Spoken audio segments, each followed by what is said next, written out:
Et on voit que Dieu recherche la foi. Matthieu 8, 26. Matthieu 8, 26.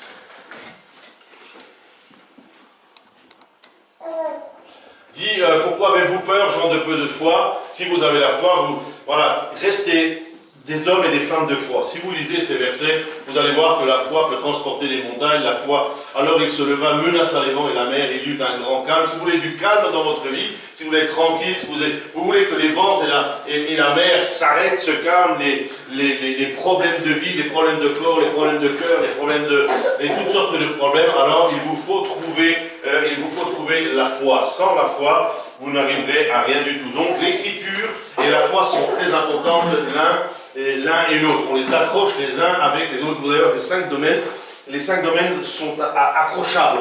On les lie ensemble pour devenir un très bon protestant évangélique, mais des hommes et des femmes qui tenons, des hommes et des femmes qui avons la foi et qui écrasons serpents, scorpions, qui vivons une vie de calme et de tranquillité, comme sur ce texte Matthieu 8, 26. L'autre texte encore, le prochain. Et voici, on lui amena un paralytique couché sur un lit. Jésus n'a pas regardé le paralytique, il n'a pas regardé les gens, il n'a pas regardé autour de lui, il n'a pas cherché un médecin, on n'a rien fait, personne n'a rien.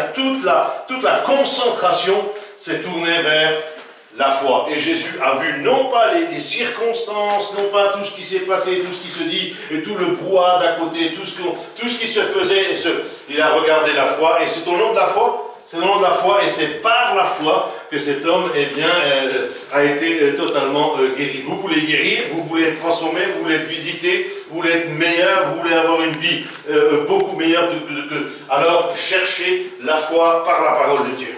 Cherchez la foi par la parole de Dieu. Ça, ce sont donc les astuces que j'avais promis à des amis. Donc ces astuces-là, c'est en tous les cas l'écriture et la foi. Ça, c'est des choses qu'il faut absolument savoir. On continue. Jésus se retourna et dit en la voyant, prends courage ma fille, ta foi t'a guéri. C'est même pas Jésus qui est guéri, c'est la foi en Dieu qui va guérir. Si vous avez des problèmes dans vos vies, alors il faut absolument trouver cette foi. Mais la vraie foi évangélique, la vraie foi de Dieu, la vraie foi qui est dans la parole de Dieu, c'est pas la foi qui dit « je crois sans avoir entendu », c'est une foi totalement spéciale pour guérir. C'est une foi qui vient d'en haut, c'est une foi qu'on reçoit dans notre cœur par le Saint-Esprit, et cette femme fut guérie à l'heure même. Alors c'est pas un cas isolé, bien sûr il y a des tas de guérisons, et beaucoup de guérisons dans le monde faites au nom de la foi, au nom de Jésus, par la foi, au nom de Dieu, par la foi. Donc sachez bien ces choses, la foi a vraiment le pouvoir de vous guérir, le pouvoir de tout changer, de changer votre vie. Donc ça, c'est encore, est-ce qu'il y a encore quelques versets? On est à 9, 22, on a encore 3 petits versets. 9, 29, il toucha leurs yeux en disant qu'il vous soit fait selon votre foi. Vous allez demander à Jésus d'agir dans votre vie, eh bien il va lire la foi que vous avez dans votre cœur, qu'il vous soit fait selon votre foi. C'est pour ça que si nous avons la foi, si nous vivons par la foi, si nous sommes des hommes et des femmes de l'Écriture, si nous pouvons et nous savons, nous sommes en mesure de nous appuyer sur Dieu et nous recevons la foi en Dieu, eh bien alors il va se faire des choses extraordinaires, absolument extraordinaires, mais par la foi, à travers les Écritures et par la foi. Un autre verset. 14, 31, Jésus étend la main, le saisit et lui dit, homme de peu de foi, pourquoi as-tu douté? Ça c'est Pierre qui a sombré. Là, le manque de foi fait couler l'homme ou la femme de Dieu.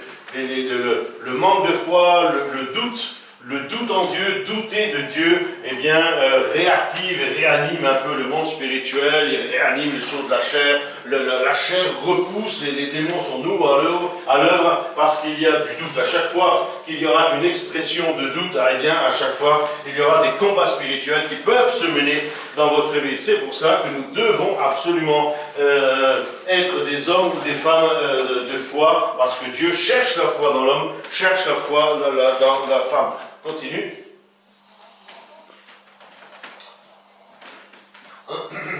Matthieu 15, 28, femme, ta foi est grande. J'espère qu'un jour Dieu puisse nous dire ces choses. Vous avez une grande foi. Vous avez une grande foi. Donc cherchez toujours, mettez tout en œuvre pour être des hommes et des femmes de foi qui te soient faits comme tu veux. Voilà ce que dit Dieu. Tout ce que tu pourras me demander, tu l'obtiendras, parce que je vois que ta foi est grande. Donc tout ce que tu vas demander, tu peux l'avoir. Même les choses que tu n'as pas calculées, même les choses qui n'étaient pas inscrites dans mon plan, je te le donne par la foi. Je te le donne parce que je lis en toi que tu as une grande foi. Alors cherchez toujours, si vous voulez remporter des victoires, cherchez toujours à avoir cette foi en Dieu. Ça, c'était le second domaine et le second point des